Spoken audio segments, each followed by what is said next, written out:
Welcome to the Sunriver Anglers Fly Tying Corner, where each month we bring you a new fly pattern to give a try to on our Central Oregon lakes and rivers.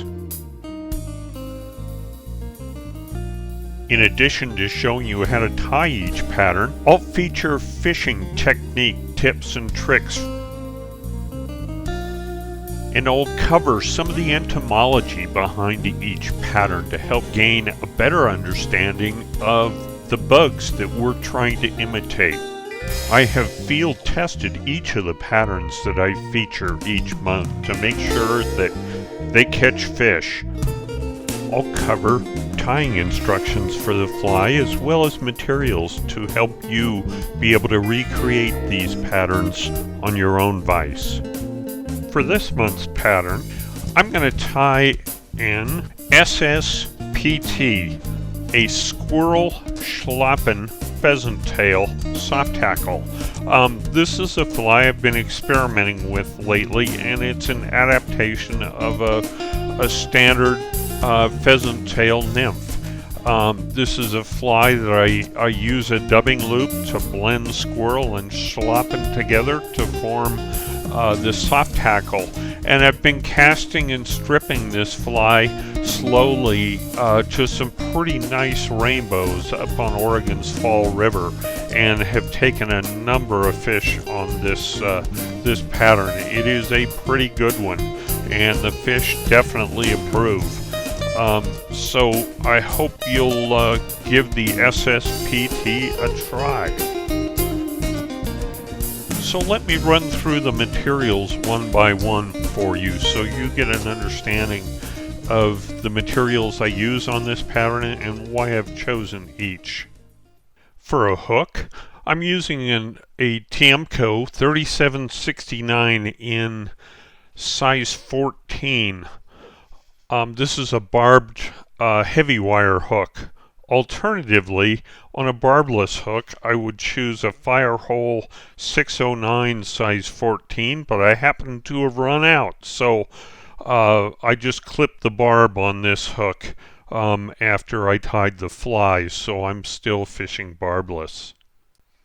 For weight, I'm using about 4 turns of lead wire or a non-toxic wire, whichever your preference.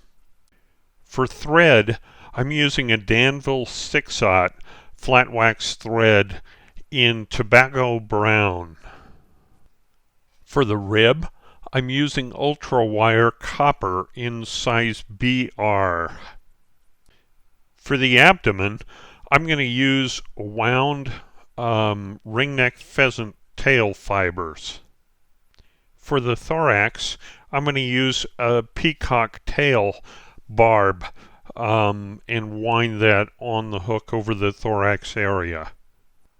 For the soft tackle on this, I'm going to use my CDC, Swiss CDC clamp along with a dubbing spinner to dub a mix of whiting schlappen in dyed orange and some squirrel.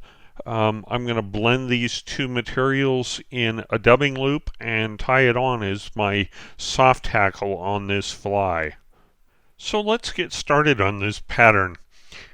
I'm going to begin by winding 4 wraps of my non-toxic wire in the thorax area of the hook. And I'll bind this down with some wraps of thread in front of the wire and some wraps behind it. This helps weight the fly and get it down. Now I don't want this to sink quickly. I want it to sink slowly, and so I'm only using light weight. If you wanted it to get down a lot quicker, you could add a bead or a tungsten bead. Next, I'll tie in a short piece of my copper wire and reserve that for ribbing the fly a little bit later.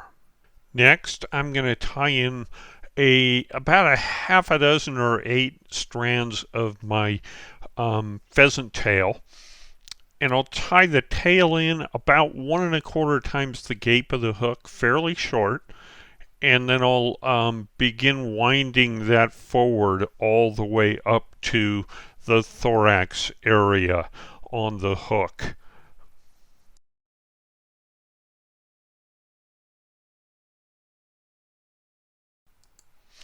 I usually take about 3 to 5 wraps of this pheasant tail to get up to the thorax area, and then I'll tie that off and cut off the excess. Next, I'm going to tie in a peacock barb, and I'll lay this flat on the top of the hook with the dull side facing up and the shiny side facing back. And as I roll my thread over it, it's going to rotate that peacock to orient the shiny side back and dull side forward. And I will go ahead and wind that through the thorax in fairly close wraps to give that nice bushy peacock thorax.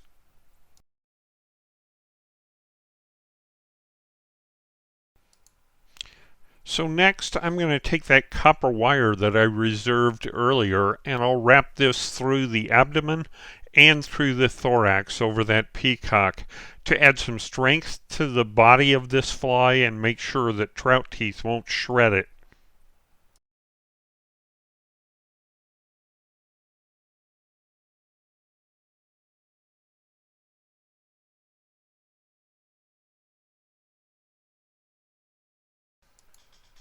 So next I'm going to go ahead and begin putting my soft hackle materials into the CDC clamp. I'm going to start with schlappen, and I'll cut off about a 1/2 inch section of the stem of this feather and stroke all the fibers backward and set that aside. Then I will take my Swiss CDC clamp and I'm going to capture about a 1/2 inch long section of squirrel fibers and clip those off the hide while embedded in the CDC clamp. So now let me take that schlappen and lay it on top of the squirrel, and then I'm going to grab both sections of material, release the clamp, and then go ahead and reclamp over the combined materials. It works really slick and easy doing it this way. Now that I have it in the clamp and adjusted just the way I want it, I'll take my scissors and cut off those butts to be relatively short that I can thread into a dubbing loop. It is important to have all your materials in place and ready to go before you create your dubbing loop. So let's do that right now. We'll create the dubbing loop. I'll close that off with a wrap around it, and then I'll take my Swiss CDC clamp and I'm going to insert it all the way into the dubbing loop. I've attached my dubbing spinner before that, and I'll go ahead and pull that tip just out of the dubbing loop, and then I can release that material. Now I'm keeping some tension on the thread with my fingers onto the CDC clamp as I do this, so that all those materials won't just fall out. And from here I can spin that dubbing spinner to my heart's delight until it spins up like beautiful hackle.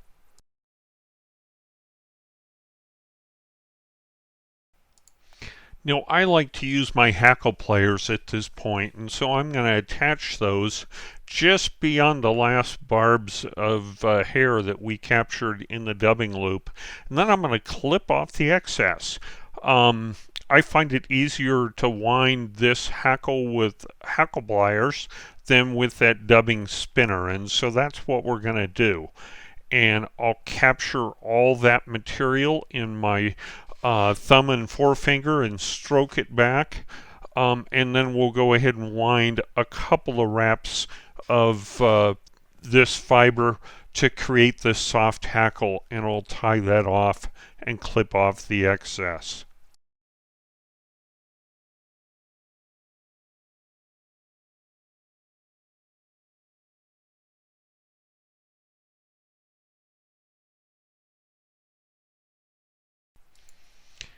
So the last thing I need to do is stroke all these fibers toward the rear of the fly and begin tying a head.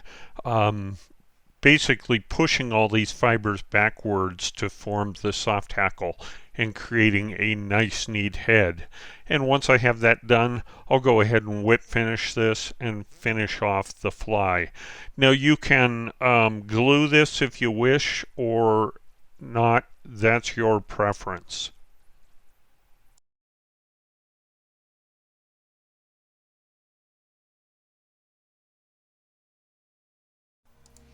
So now let me rotate this fly in the vise, and so you can see all sides of the pattern.